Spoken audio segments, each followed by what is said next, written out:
Namaste, everyone. Welcome to the Cārvāka podcast. This is your host, Kushalmehra. My guest today is Sachin Nandha. This is Sachin. This is your third podcast My or third second? time. Third time on the podcast. So the last two times we had philosophical discussions, but this time I'm so happy. First of all, this book was due for how many years, Sachin? It took 7 years to research and write. Congratulations on being so slow. That is standard, Sachin, taking forever to do something. But I'm really, first of all, happy and proud of the fact that this book is finally done.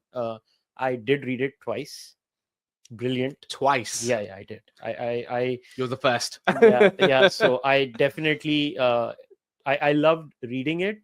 So it's called Hedgewar, and obviously it's a definitive biography of Hedgewar. Now, our podcast, I don't want to make it a lot about what's in the book per se. I want to talk to you about different things today, because I know you're going to do recordings with multiple people and nobody's going to bother you about these things, but I want to know.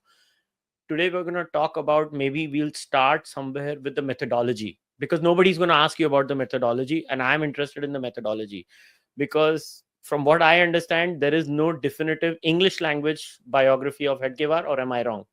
So there are RSS texts, but I would consider them to be hagiographies, right? Yeah. They're kind of very much written for a different time, different audience, and they're very much for internal consumption. So there's nothing like this at all out there. So the closest would be what was done for Vinayak Damodar Savarkar, right?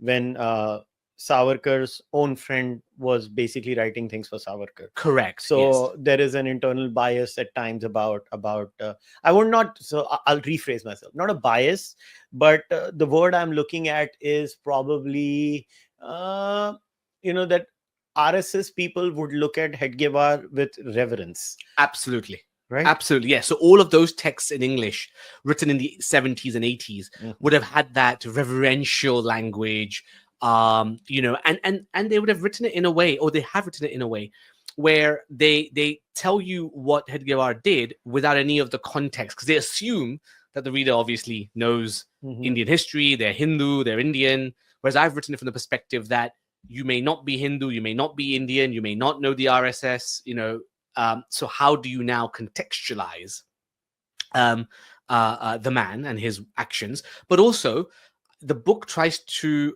explore and investigate the mind of Hedgewar, right? So what he did is one thing, but why him? How did he do it? Why did he do it that way and not some other way, right? So it's the mind and the philosophy of Hedgewar as well.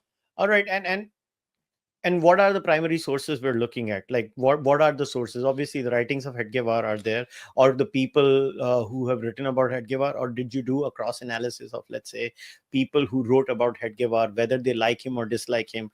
So what are the primary sources we're talking about? Correct. So firstly, we have to appreciate that relatively, there's very little about him out there, period. Very little, right? Nobody has done extensive primary research on his life and times in English, right? Okay. The person that did the deepest dive into Hedgewar's life was a man called Nana Palkar, who was a pracharak of the RSS, who wrote it in Marathi. And only to help me with this work and this research, we had that book translated somewhat into English chapter by chapter, just so we can get access to it.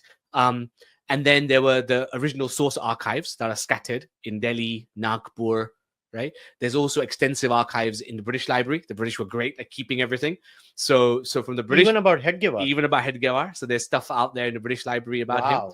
Then there's stuff in Delhi, in the Jawaharlal Nehru Memorial Library, called the NMML at those days. Now I think it's changed its name. They have several microfilms. On Hedgewar's letters and notes. So those are primary source material. And then, as you say, a lot of people had mentioned Hedgewar in their biographies, right? A lot of freedom fighters had written their own journals post-independence during the early 50s and 60s. So those references were also ascertained. So it's primary, secondary, and tertiary information that has helped build this entire picture together. And I have to say, you know, even though this is probably the most comprehensive work on Hedgewar, there are still big gaps, right? I only managed to access 30 to 40% of what's in the archives. There are still archives out there that I've not been able to get my hands on, mainly because, as you rightly said in your introduction, it's been a long time coming. And if I went and analyzed all the text, maybe it would have been another 10 years before I got this book out. So I had to draw the line somewhere. But there is still more information out there. And I hope somebody else picks up this book and thinks, okay, great, there are some gaps and holes. Let me go and fill them up. And so hopefully this is the beginning of a conversation and not the end. So from a author's perspective, right? Because see, I have not written an biography, and I don't think so I'll ever do. And I wanted to pick your brain on this, because this is something that I've always asked Vikram too, because Vikram is the past master in that, right? Vikram basically writes all these books about authors and their biographies and their lives and stuff like that. Now, I often ask Vikram the same question, that Vikram, when you decide you have to do X or Y, what is the methodology that you come up with, or you decide, okay, I need to look at it from this perspective, or need to look at it from that perspective. Now, how did you come up with the decision that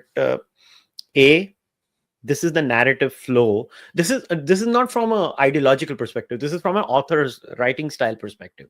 So you see what I'm saying? Yes. Right. So, how did you decide? Okay, this goes in, this goes out.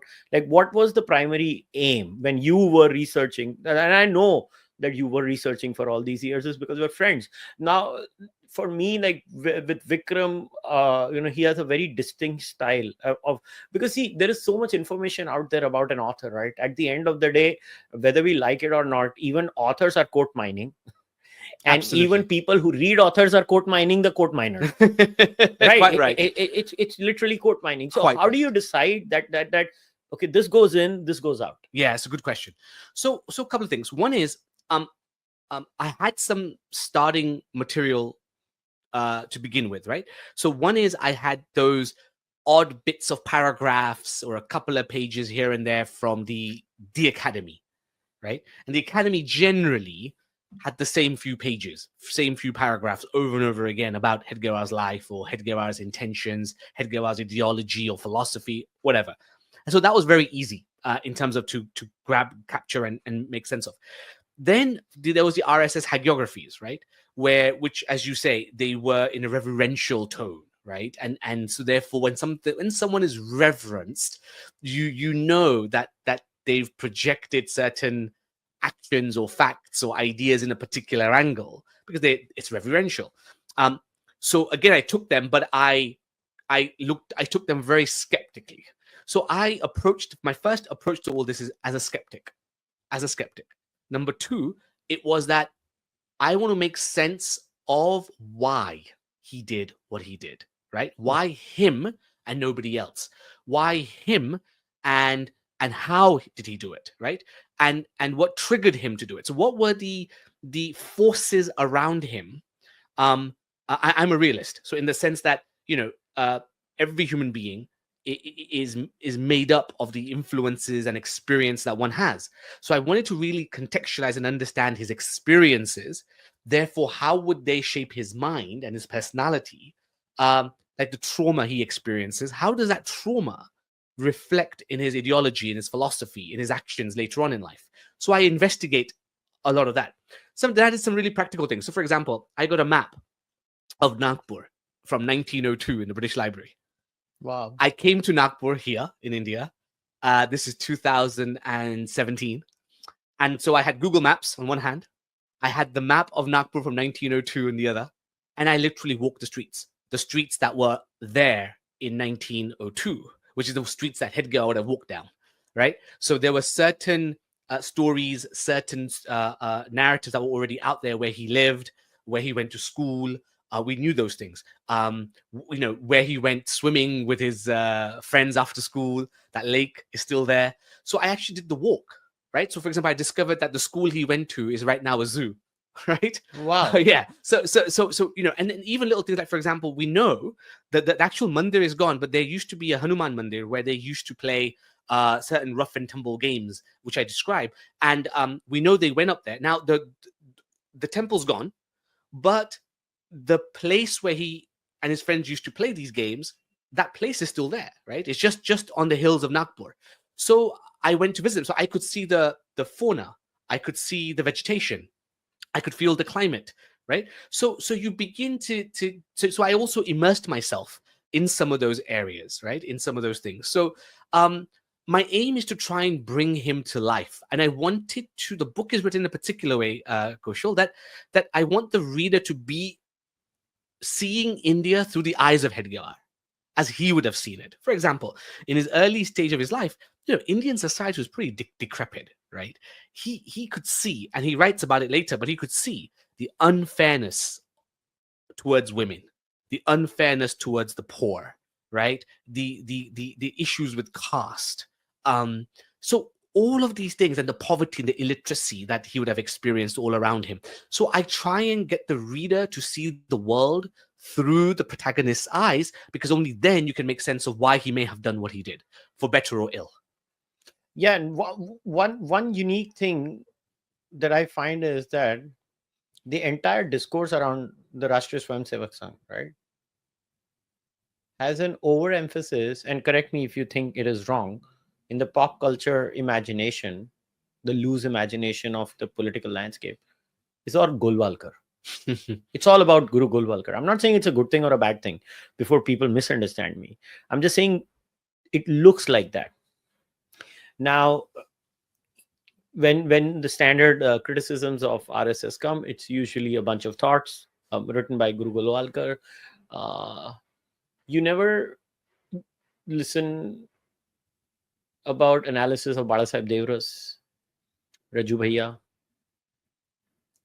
Even I would say now with the current Sarsang Chalak, you still have a lot of modern day media covering what he says. But in terms of books being written, analysis being done, and the least I observe is actually Hedgewar. Hedgewar, we barely know. Hedgewar is like this, किसको बोलते हैं ना, एक imaginary sort of a person, like an enigma. We don't know what he's an enigma. was. I think you said it right. He's an enigma. And that's how I describe him. He's an enigma. Yeah. Right. And enigmas are things that you know exist, and you know that there's something there, but you can't put your finger on it. You can't grab it. It's like a spirit. And so Hedgewar very much has been like that. And I've tried to give that now a body, right? That there is a man of flesh and blood, right? There is a man who suffered trauma. There's a man who, along with his trauma, got very lucky in life and ended up being adopted by one of the wealthiest men in Maharashtra, right? Dr. Munjay, and the privilege that gave him. Again, something that most people don't talk about or choose not to talk about. So even things like, for example, when he spent time in prison, right? I'll give you this story as well. So there's lots of strange. Firstly, there's very little written about his time in prison. But the RSS hagiographies, they talk about how he went to jail. He's this charismatic man, holier than thou, gets to prison, influences the prison, and he comes out of prison a year later, 10 pounds heavier, and he's that kind of man. He can just handle anything, and he takes it in his stride. This is how it's done. This is how it's told.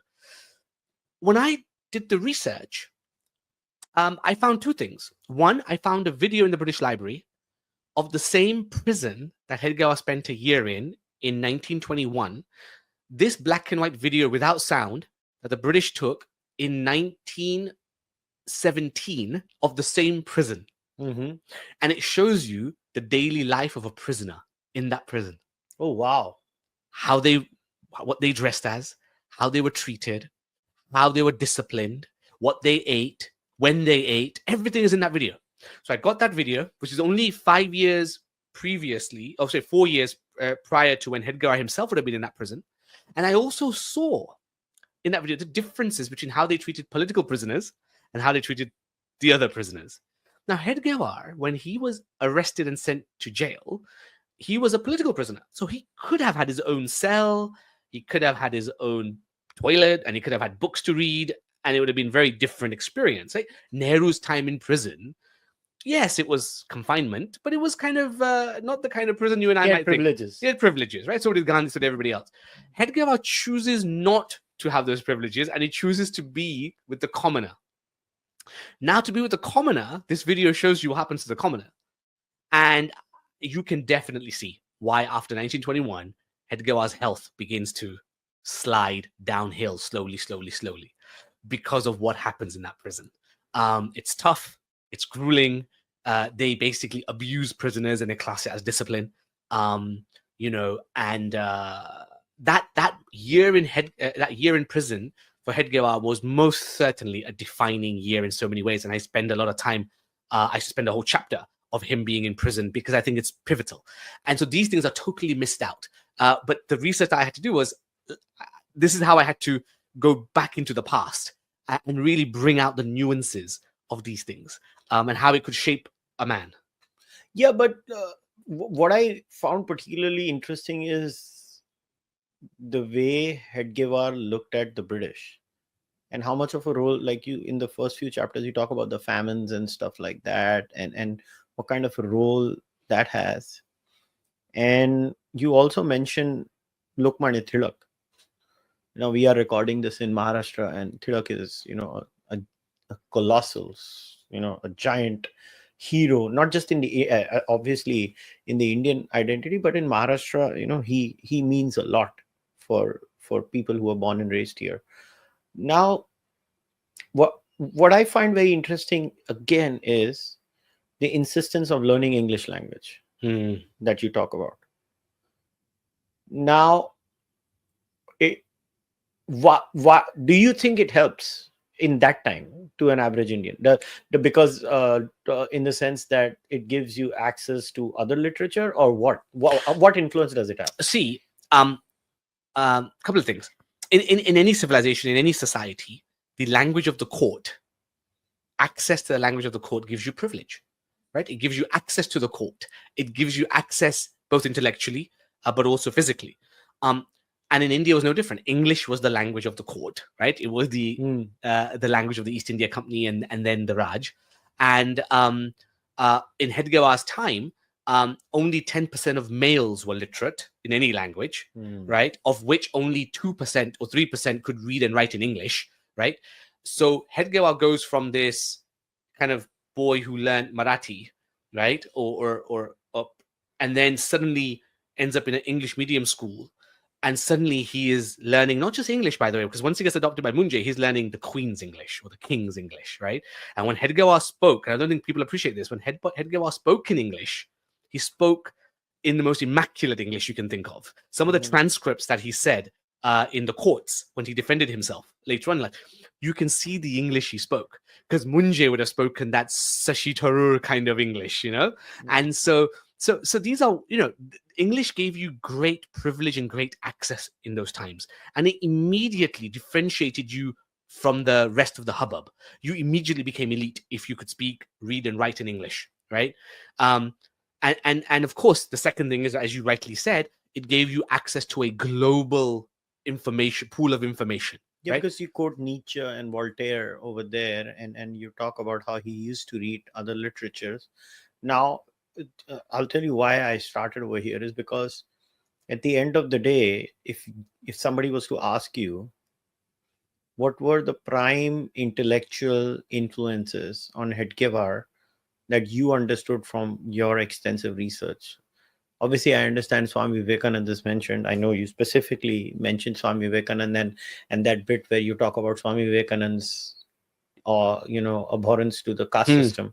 You have mentioned and women in women's rights, and how that is also an influence there. But if we were to talk about Hedgewarianism that you mentioned, what are the primary influences? Sure. Good question. So from the Indian side, you're absolutely right. There's Swami Vivekananda, but there is Das Bodh, Mano Bodh, right? From Ram Das, right?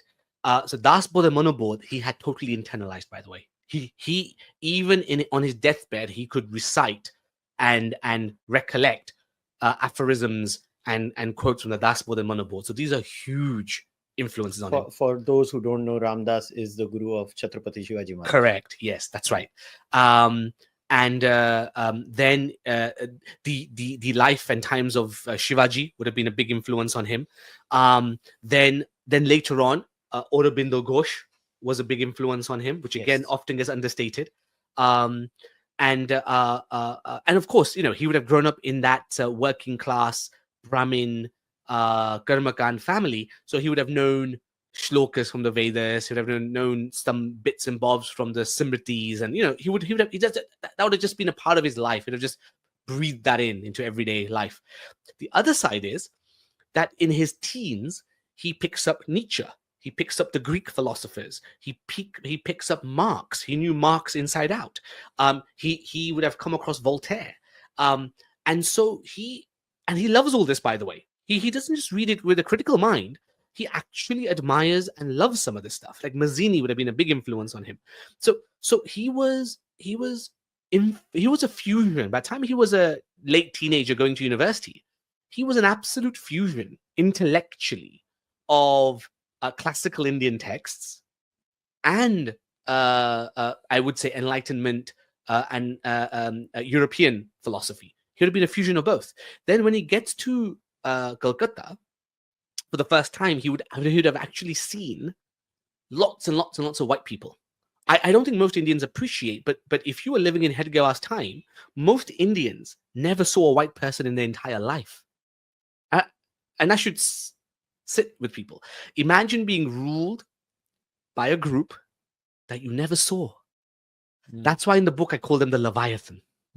It's a force. It's right. So few ruled so many, right? Without ever being seen. So Hedgewar would have only seen the British in their manifestation when he went to Calcutta. And when he went there, he saw their magnanimity. He saw that these people are builders. They are organizers. They are innovators. And they were so far ahead of his own people, right? In the physical manifestation of technology, political institutions, money, finance, education, medicine, right? And I think he took a lot of inspiration from that, while at the same time spending his entire life fighting them, fighting the tyranny, fighting the despotism, right? I mean, he risked his life running guns and arms and all of that while he was at university, and if he got caught at that time, he would have faced the gallows. So this is a man who loathed the British and fought the British all his life, while having the mind to absorb and appreciate the talent of the British. Yeah, and didn't his school also get into problems, or was he thrown out of school? Yes, he was thrown out of school. He was expelled. Yeah. Because he effectively organized student protests, basically, and got expelled for it. Yeah, no school likes that. So here's the quintessential question from a larger Indian perspective, the shaping of the Indian mind. We have a lot of discussion these days in India about decolonizing the Indian mind. So was Hedgewar colonized? What a question. Gosh, no one's asked that question yet. Look who you're talking to. You're talking to a guy who's genetically Indian. And you're the best guy to answer. Right. And I'm raised in Britain. I am proudly British. I like my Britishness and I own my Britishness. And I think England is a great place to live. And yet I'm Indian. Yet I know exactly what the British Empire, the British Raj did to India, and how it colonized the world, and etc., and to India. But yet I can still see their despotism and all of their tyranny and put that in its rightful place and say that's wrong and that's unacceptable, and still admire their engineering, industrial revolution, science, their thirst for knowledge, etc., their innovation. Now, does that make me colonized? I don't think I'm colonized, obviously. I think I am just appreciative of the truth, of Satya, right? And I think Hedgewar was in that same boat where he just wanted to know the truth, right? And he was pursuing the truth, as I think many thinkers of that time may have been. Because I think Bose, I think Savarkar, I think Nehru, I think Gandhi, all these people were in awe of the European powers. I mean, I think it'd be naive of us to think they were not in awe. They were all in awe of the European powers. I mean, who wouldn't be? They were so far ahead, right? So I think that you are colonized. To be colonized means you reject that which is yours indigenously. And you don't reject it because you have critically analyzed it. You reject it because it is indigenous. That's colonized.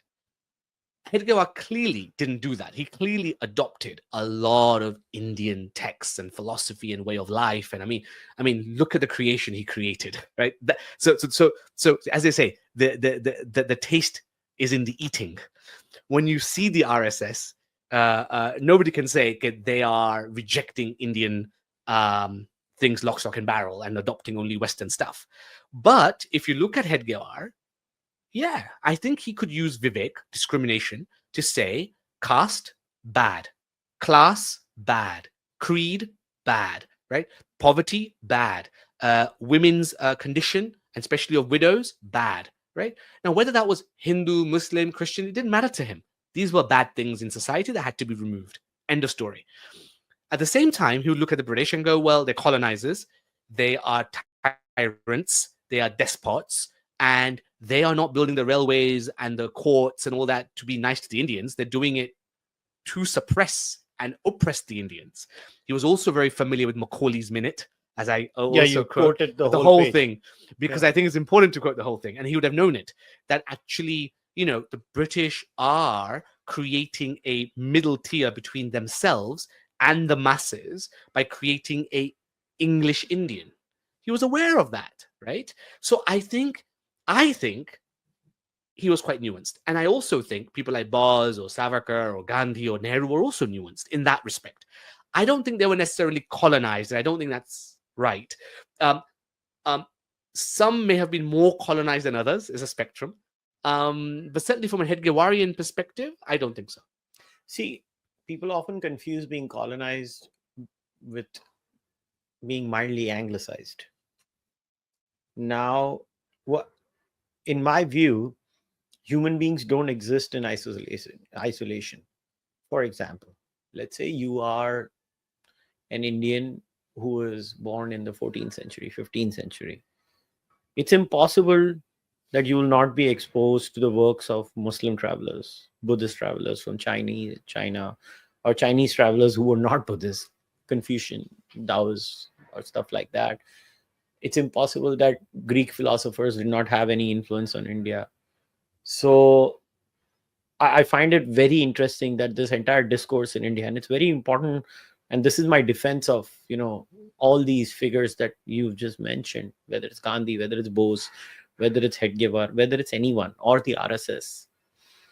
Now, there is this accusation, which is kind of a veiled accusation that has become a fashion nowadays in Indian intellectual discourse or Indian online discourse. I don't know if it's intellectual or not, but it's there, of throwing, I need to decolonize for everything.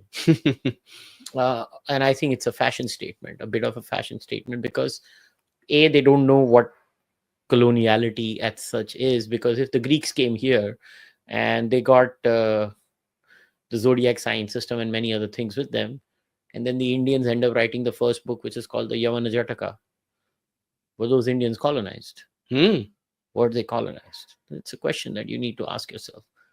Now, the Kushanas came. They must have brought some technology with them. Diet. Yeah. Many other things, right? And the story of humanity is a constant back and forth of ideas, whether Indians influence other people in terms of ideas, or other people influence Indians in terms of ideas. And this is the story that continues. It's just that the people entering India changes, and with them the ideas they bring change. Now it's up to the person. Like, I am a mildly anglicized person. Yes, I'm very much aware of the reality that I am an anglicized person. Why? Because listen, I'm a product of my surrounding, right? I was born in India, where English medium was the standard. English is a skill, not a colonizer's language. It's an integral part of my life. I encourage Indians to learn that language, because it's a tool that can be globally used, and we should leverage that. doesn't make me colonized per se. It just makes me mildly anglicized. And then the follow-up question to that is mildly anglicized bad? Yeah, I mean, look, Kushal, I think sometimes that these discourses that happen in India. So, firstly, I have to caveat it, right? Because I don't live here, I don't know the nuances of these discourses. So that's my ignorance, and I should plead my ignorance from the off. But you know, if one was to create a model of how do you have somebody who's colonized, the spectrum of colonized mind, all the way up to somebody who's just mildly anglicized or is a bit of a francophile or whatever, right? And then somebody who becomes an Indian, and then somebody's very Indian, somebody's Orthodox Indian, and what is that? I think a basic rule of thumb we can do is to what extent are you able to discriminate between good practices and bad practices? Practices that are flourishing, ideas that will help you flourish, and ideas that will diminish you, right? Or hold you back. If you have that ability and you're applying that rigor into anything that you choose to do, you cannot be colonized. You cannot be anglicized. You are just a human being who's searching for the truth, for the best way to live. Now, any society, and this is where I think Indian discourse needs to really go if it's to be a great power in the world. A great power, first and foremost, absorbs the great ideas from around the world. Yeah, it doesn't become isolationist. Correct. The moment you intellectually become an isolationist or a superiorist, you think you're superior to everybody else, right? A supremacist. Well, then you're a bigot, and then you won't innovate. You won't solve your problems. If anything, you're going to slow down your growth. So I would say to anybody within this space, embrace the world, embrace the best ideas from around the world. Doesn't matter where they come from. If they help your society flourish, they are yours, right? Make them yours. And I think that's the Hedgewarian approach. So I say it in the book, right? And a lot of people don't know this. Hedgewar built the RSS along British military lines. Yeah. Even the original orders and instructions were all in English, right? People don't appreciate that. Why did Hedgewar choose English as the language of the RSS, right? Worth thinking about. Number two is he was, even all the musical instruments that the RSS play, even today, during Vijayadashmi and all of that, where they do these marches. I mean, slight variations now, but I can tell you for most of RSS history, they've all been British military instruments, right? So what are we talking about? Hedgewar and Hedgewarian mind is exactly about pursuing, I believe, because you can see it in his creation, absorbing the best ideas from around the world and integrating them into a seamless Indian identity. What's wrong with that? I think that's what all great civilizations do. That's what it takes to be a great civilization. Yeah, and I think intellectual isolationism is the worst thing you can do to yourself as a country, as people, because if you are.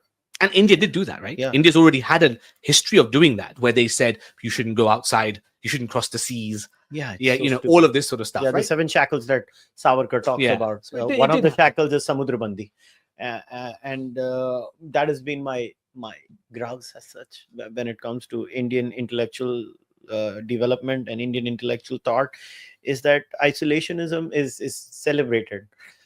Any society that is isolationist is going to die. And whether it's the Chinese or whether it's India or whether it's the Americans, whether it's the British, you take whatever works and you discard what doesn't work.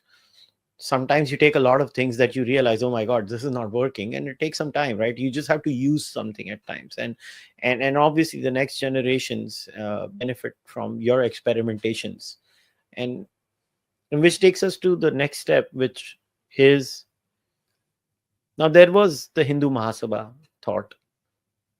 There is obviously Savarkar's biggest influence is Lokmanya Tilak. I mean, that is established very clearly, that Lokmanya Tilak is very interesting. He has influences on both RSS and Savarkar. Incredible. Both. I mean, both. yes, absolutely. The beauty is both of them disagree with him. Correct. Yes, that's true too. Savarkar has major disagreements with Bal Gangadhar Tilak. RSS, Hedgewar, and many people later on have disagreements. While they have reverence and respect for Tilak, they disagree.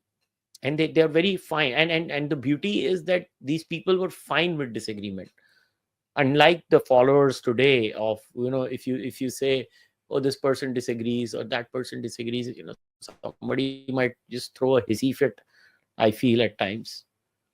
So what was Hedgewar's reason to start the Rashtriya Swayamsevak Sangh, qua his vision of dharma and, for lack of another word, Hinduism?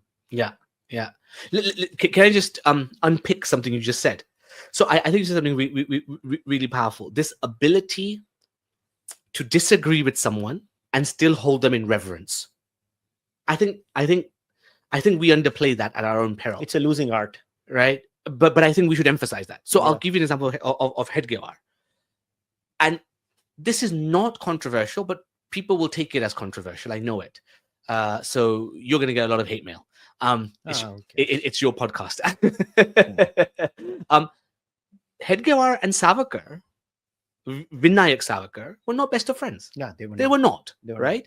They disagreed on so many things. It was unbelievable. Yeah, and they would bicker all the time. They bicker all the time. And in fact, Savarkar, in the end, gets so frustrated with Hedgewar that he publicly humiliates him by writing articles in like the English newspapers to say, is Hedgewar really a patriot? He's, what's he doing? Can somebody talk to him? Right? He does all this. Now, Hedgewar doesn't like it and all the rest. But then a year later, there's Savarkar on the stage as the chief guest, talking to the RSS that's just been slated 12 months before in public, right? So this shows you that that generation of Indians could heavily disagree with each other and then still give each other respect and still give each other that space to be. They have maturity. And I think there's a lot to learn there, right? So I think that's the point worth emphasizing. Then your point about why did he start the RSS? So this is a hard one. And the reason why I just hesitate before I answer is because I am not sure that Hedgewar really knew the power he was unleashing. Yeah. And the reason why I think he didn't know the power he was unleashing, but he knew that he was onto something, was because he didn't even name the RSS, the Rashtriya Swayamsevak Sangh, until a year after he started the movement. Yeah. So for a year, they just called it, right? I mean, they didn't have a name for it. Just the shaka, right? And it's more of an akada anyway, right? Where tough guys came to work out in the gym, learn a bit of martial arts, have the weekly inspiring story, whatever. So to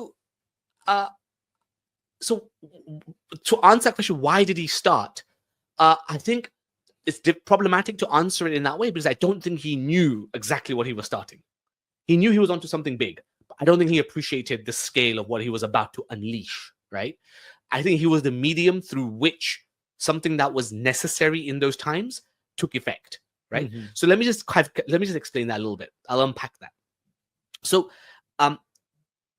what fundamentally was the RSS supposed to do? If you listen to Mohan Bhagwat, if you listen to RSS folks, they will say, we do man-making. You'd have heard this everywhere, right? Like it's in every literature, both right, left, whatever. RSS literature, non-RSS literature, man-making. RSS does man-making. I think it's such a clunky expression in the 21st century. Such a clunky expression. It may have fit the purpose 50 years ago, but I think it's clunky. I think we have a better expression than that. I would say Robert Putnam's definition of social capital. I think what Hedgewar describes when he's describing what the problem. Remember, Hedgewar spent 10 years before the RSS basically critiquing the Hindu society. Yeah. He didn't critique the British. He didn't critique the Muslims. He didn't critique the Mughals, right? He saw all of those as just symptoms of an inherent weakness. And the inherent weakness was in the Indian people, right? The majority of whom were Hindu. And therefore, he was a critic of Hindu society, first and foremost. But while he's developing this, he recognized something. He recognized that what Hindus lack is social capital. What is social capital? Social capital is my ability to trust you. Because fundamentally, without trust, there is no cooperation. And a society that cannot cooperate cannot build civic life.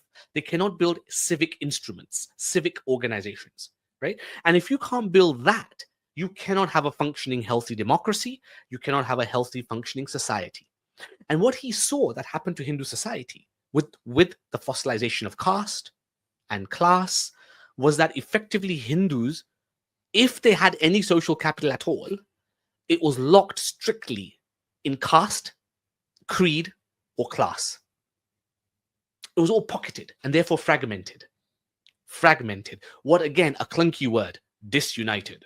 Clunky, very, very clunky, right? It doesn't help us today. But this is where Hedgewar could see. So he said that the reason why India is frankly so decrepit was because Indians lacked the social capital to build enough bonds between each other, enough layer of trust in order to cooperate, in order to build institutions and society, right? Civic society. This is called the Rashtra, not the Rajya. So for Hedgewar, the Rashtra was the problem of India, not the Rajya.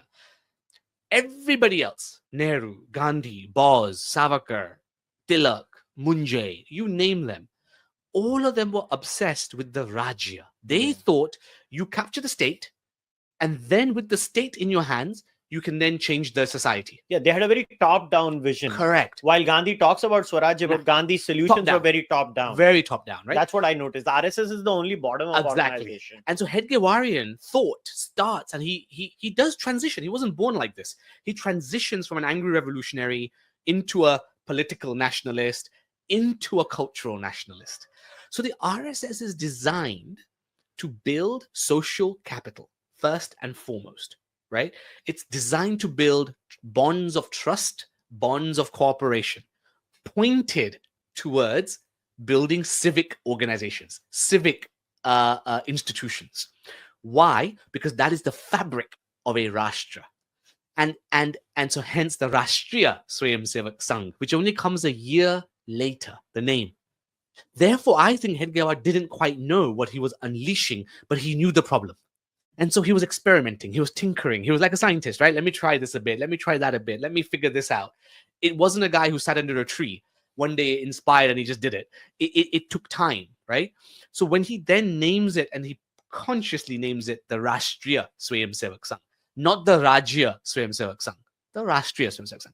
And that's why the RSS keeps away from politics for the next number of decades, even after Hedgewar dies, because they were only interested in social capital. Today, RSS leaders will say, RSS does nothing.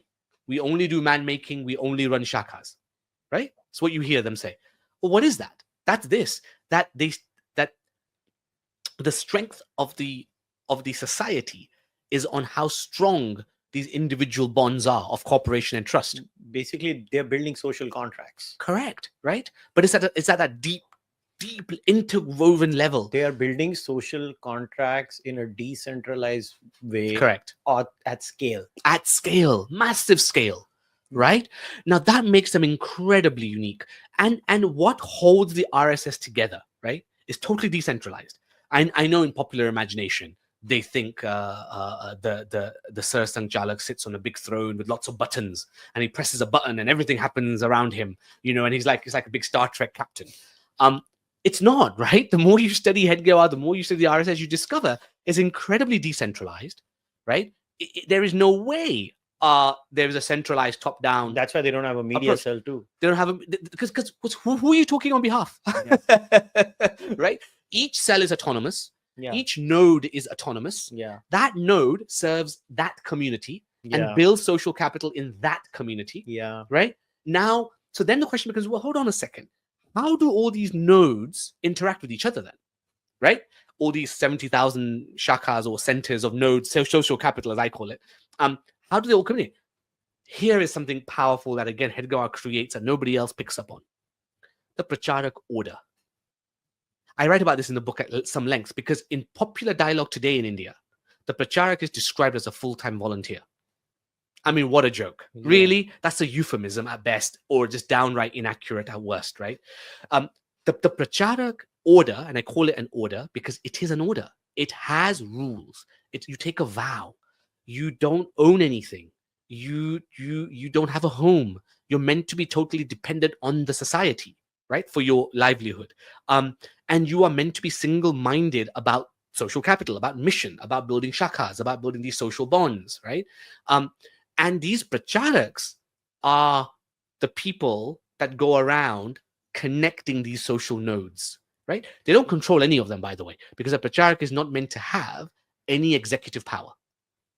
They only have influence and guidance, but so there's a difference between the Karyakarta group, the Karyakarta Gana, and the Pracharak group. The Pracharak Gana is their language, and in English I'm saying it. And effectively, the Pracharak Gana shouldn't have executive influence. They should only be able to nudge, guide, share information, share best practices, cross-pollinate ideas across the beehive, right? And then the Karyakarta Gana are the ones that have the executive power to run these nodes, to run these movements. And so look at again the diffusion of power. The diffusion of power is key. And I think this comes out of Hedgewarian thought. This is not a Cārvāka thought or a Devras thought or anyone. This is a Hedgewarian thought. And this makes him unique. And I even demonstrate a little bit in the book where I think he got it from. So he's heavily influenced by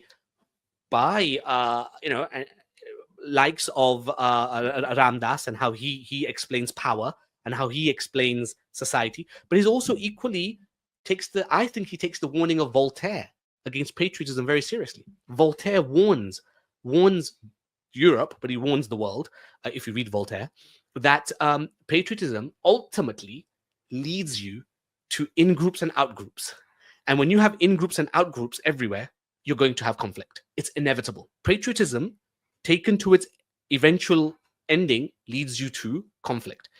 Hedgewar doesn't build the RSS on patriotism, and I think this is a little bit of a mistake. I think RSS people know what they mean, but when they try and explain what they mean in English, they use the word patriotism, and it's bad. I think it misleads people. I think. This is my conjecture. I think what Hedgewarian thought is Deshbhakti. Now, Deshbhakti is not patriotism. If you don't mind, I'd like to just unpick that a little bit. You talk about the differences between the nation state and the civilization state. Correct. Book, right? Yes. And I think Hedgewar builds these ideas, these constructs, and they're super interesting and they're powerful because he not just intellectualizes them, he puts them in practice within the RSS. So I'll just cut this short, but essentially, why did he start the RSS? To answer your question, one, social capital. Because he realized that only through social capital, the Rashtra can be built. And only when the Rashtra is built, when you've got social mobility, you've got innovation, only then you can have economic wealth, artha. And then only upon economic wealth can you place values, can you place character, sanskar, whatever you call it, right? Whatever these words are. Dharma. You mentioned dharma. So dharma rests on artha, right? But how do you get to artha in a society that is so decrepit, so poor, so backward? You have to build the Rashtra. He didn't worry about the Rajya in the end because he knew that if you have a strong Rashtra, the Rajya will come. And I think after 100 years, I think we can guess who was proven right. Yeah, I think Hedgewar was proven right. But did he, while he was conceptualizing how this organization was going to be built, why do you think future Sarsang Chalaks or members of the RSS have not changed the way it is done? Ask that question again. I don't think I fully followed you. So let's say Hedgewar set the foundations of a decentralized setup that is going to run in a particular way. Right. Now, what stops the ones who are coming in the future saying this is not working? We need to change it. Yeah, no, that's a great question. I don't know how to answer it because I haven't studied at depth the period of Cārvāka or the period of Devras. I have some exposure to what's happening now, of course, right? Because there's no change. You can literally say correct that RSS in 1926, 27, 28, 29, 1930 and RSS in 2025 functions in literally the same way. The scale is different, but the methodology is the same. Correct. And now it's international as well, right? It's gone everywhere. Yeah, so right? that's the thing, influences everywhere. So how the hell did he convince that nobody changed the system? Yeah, so this is the genius of the man, right? Now, again, look, whether you like him, whether you think he's a good man or a bad man, whether you think the RSS is a force for good or a force for bad, that's for everybody else to decide. That's not what I try and get to in this book.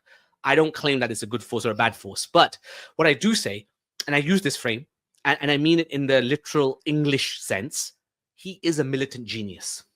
By militant, I mean the man who can put into action what his thoughts are, right? That's a genius, the thought bit, and the doing bit is the militant bit, right? The hyperactivist, right? So he's both a genius and a hyperactivist. So he's a militant genius, right? That militant genius put into place systems that did three things, I believe.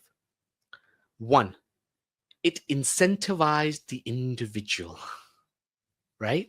The entire model of decentralization that the RSS functions. They don't talk in this language, by the way. So this is how I can see it. Is that the individual is prioritized. When they say man-making, they don't say men-making, do they? They say man-making. So they take the individual, they take him as he is, and I say he because it's males, but there's also now females, right? We're women as well. But and effectively they look to build character, they look to build strength, they look to make them tough guys, whatever, right? Intellectuals, whatever it is they're trying to build. But they take the individual and build the capacity of the individual. So it's an individualistic movement to begin with. When you're individualistic and you focus on the individual and you're building all this social capital, the individual benefits. By being part of the RSS, your life is enhanced. Let's be clear about this. If once I plug into that social network, you instantly borrow and suck and give the trust capital, the networks, the expertise of that entire network into your actions. If you know how to leverage that network, right, and you're part of that network, you're infused with the network, you're going to benefit immensely. And in 1925 to 1935, all young Hindu men, often unemployed, angry, frustrated, and scared about their future, joined the RSS in droves. I mean, the RSS grows exponentially between 1925 and 1935 because the circumstances were right and ripe, and people were looking for this deep sense of belonging as an individual. It helped my personal life. My family got safer. I felt better. I could get a job. So we mustn't underplay how Hedgewar thought about the individual. First and foremost, he was a pragmatist. So he knew unless it makes sense for the individual, there is no organization. Number one. Number two is the leadership and how power is so diffused in the RSS that even if there was a strong man, right, someone like Cārvāka, I know he comes across as like a renaissance, a sannyasi and a renunciate, but Cārvāka was a tough guy, right? I mean, he ran the RSS like a general, right? Even he, at times, tried to centralize some power, but it's impossible, I think, for any one person to capture that power inwardly. No one can control the You RSS. can't control it. You can't control it. And the systems, and then on top of that, you got these pracharaks. These pracharaks, fundamentally, as long as they don't have executive power, right? And the Karyakartas have the executive power because they control the money, they control the funds, right? The pracharaks doesn't control the funds or the money, right? Again, as long as you've got these, it's very hard for somebody to survive within the pracharak order and say, well, I'm going to control that money. I'm going to control that money. Because automatically, hang on, that's not what pracharaks do. That's not how pracharaks behave. And suddenly the system looks at you skeptically. So there's these checks and balances that I think Hedgewar intellectually gets, and then he manifests over the 15 years that he was alive. He builds the first, what was called the Hedgewar Brigade, these first 99 men that on the whole become lifelong pracharaks. Not all 99, but a lot of them did. This is where these systems were put in place of individual flourishing, checks and balance on power, total diffusion of power. There must be hundreds, I don't know the number, there must be hundreds, maybe thousands of karyalays around the country, offices of the RSS. As far as I can see, not a single one of those offices is owned by the RSS. So they don't even own anything. So how do you shut down an organization that doesn't have any buildings, doesn't have any leadership per se, right? In the sense, it's like Voldemort. Everybody is aware of them, but nobody wants to take their name. If lurking in the shadows was ever used, I think it's for the RSS, because people don't understand that many times you end up meeting people who are very high-ranking individuals inside the Indian periphery, and the only time you find out they're part of the RSS is during the Dashera speech. Or they happen to be there on the stage or in the audience. Or in the audience, and you're like, hey, this guy is part of the RSS, and you don't even know about it, right? And that's how it's the most not so secretive secret society. Yeah, it's an interesting one, isn't it? Because even Penguin in their back page of the book used the word secretive, the world's most secretive organization. And you're absolutely right. But they're not secretive. But they're not secretive. The point is, people don't understand. They're just decentralized. Totally. And we live in a world, by the way, Kushal, where I think in the West and in the East, someone like me really worries about it. But we live in a world which is in front of our eyes becoming increasingly centralized. Yeah. And we're beginning to worship strong men and rich men and all this. To me, these are worrying trends. But I think, and so that's why we struggle to understand what diffused power looks like. Yeah.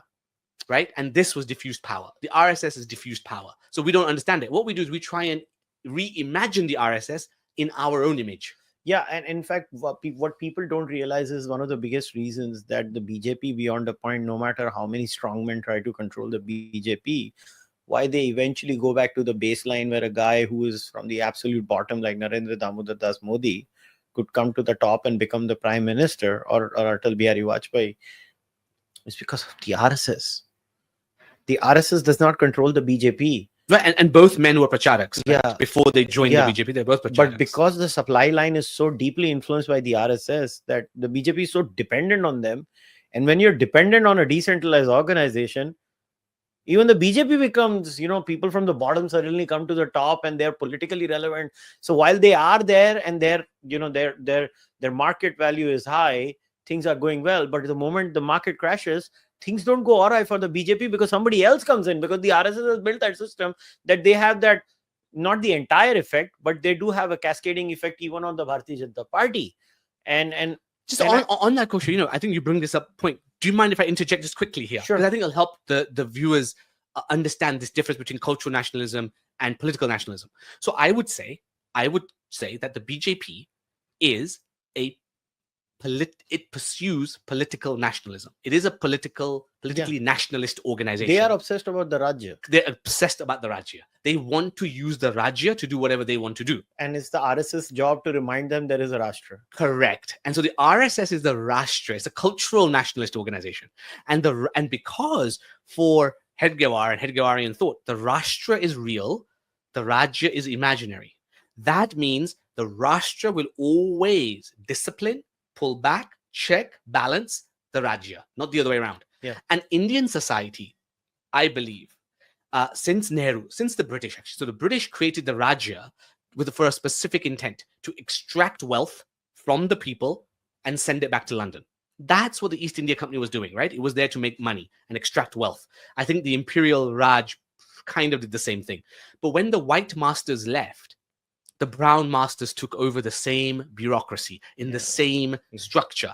And so the state, the Indian state, still believes that the Rajya is real and we can manipulate the Rashtra. Yeah. Whereas the RSS, and because of Hedgewarian thought, says no, the Rajya is imaginary, the Rashtra is real, the people matter. And the people, when united, can overthrow any Rajya. Yeah. So hence, there will always be some healthy tension between a culturally nationalist organization and a politically nationalist organization. Yeah. There has to be. Yeah. So, before we end, I think for me, Hedgewar's thought towards the relationship with the state was that the state is a means to an end, not the end by itself. Yes, I would agree with you. Which is why, RSS in its history has worked with different political outfits. They have even worked with the Marxists in Kerala. They have worked with Indira Gandhi whenever the need was there. RSS, in the sense of, what word am I looking? It's a very pragmatic and realist organization. Remember, their raison d'etre, right? The raison d'etre of the RSS is Deshbhakti. Yeah. As long as it serves the flourishing of whatever they consider to be the Rashtra, as long as it helps the Rashtra flourish, they're game. Yeah. Doesn't matter who you are, Yeah. caste, class, creed. Religion But doesn't matter. yeah, but if you are even a Hindu, you are a Brahmin, you are a landowner, and you are working against the Rashtra, RSS will be othering you. Which is why the last thing before we wrap up, and we'll maybe spend 4 or 5 minutes, is what RSS realized very quickly was that the biggest roadblock to Indian society was the caste system. Yes, there was misogyny, everything. I'm not saying they did not care about that, but the razor sharp focus of different members of the Sarasang Chalak order or Pracharaks or anyone, I mean, till the extent of Bal Sahib Tevra saying Varna Vyavastha is Avyavastha. Yeah, that's his quote. Yeah, there is a direct quote.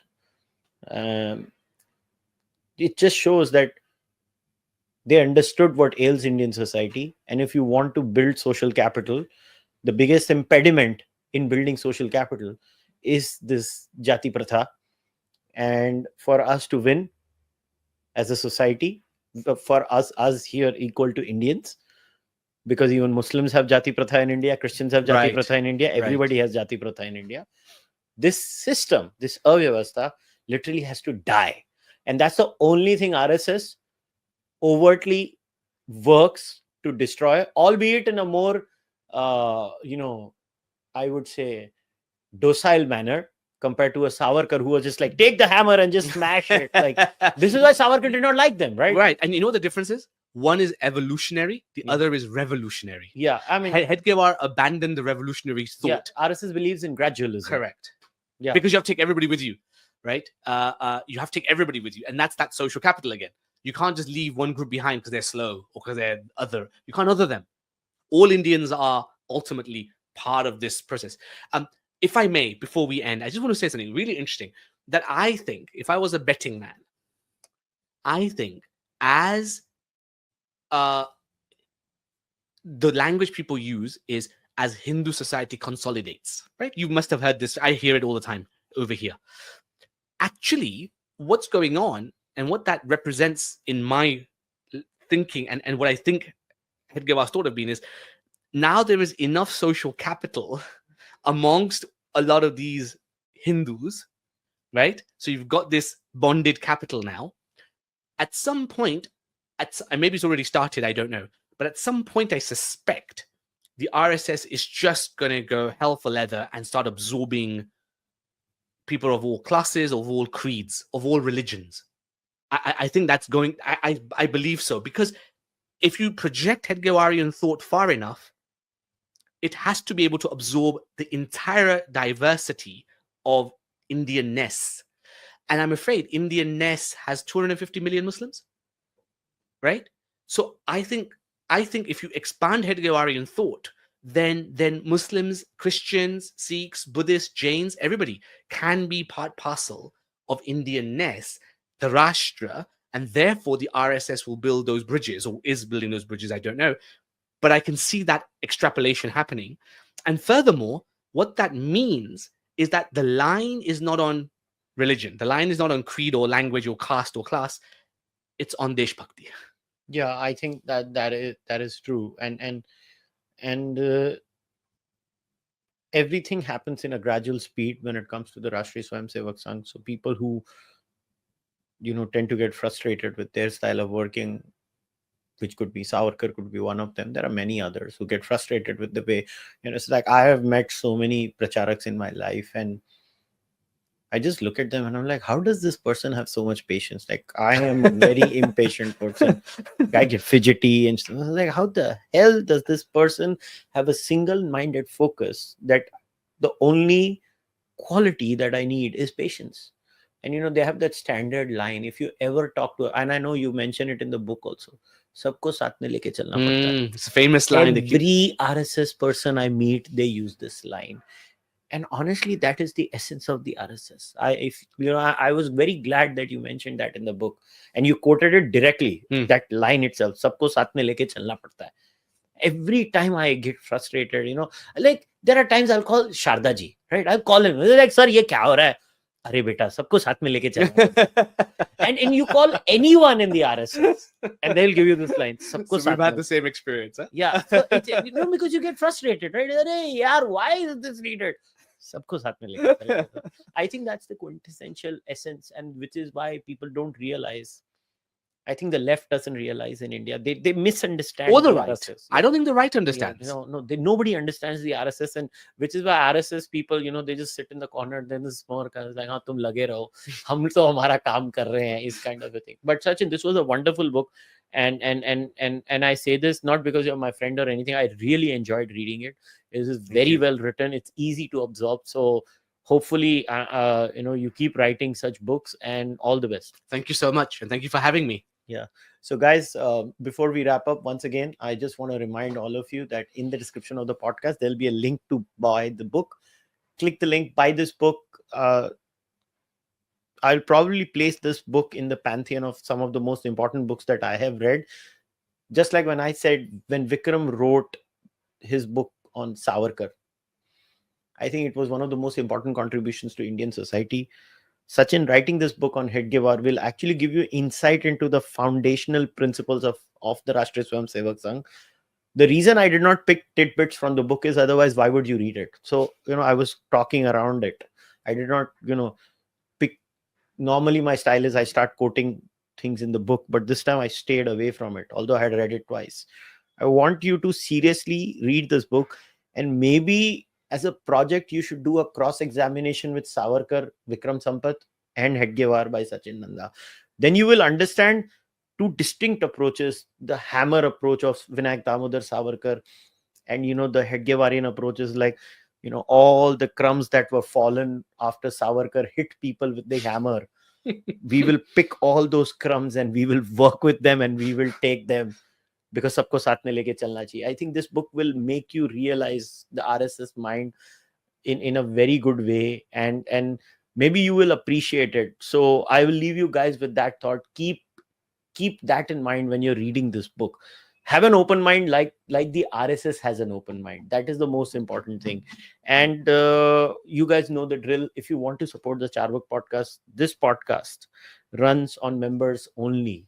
So please consider joining the membership program. If you want to buy merchandise, you can go to kushalmehra.com. If you want to send direct donations, you have UPI and Interac in Canada. If you can't do anything, just like this video, subscribe to the channel, and I will see you guys next time. Until then, namaste, take care, bye-bye.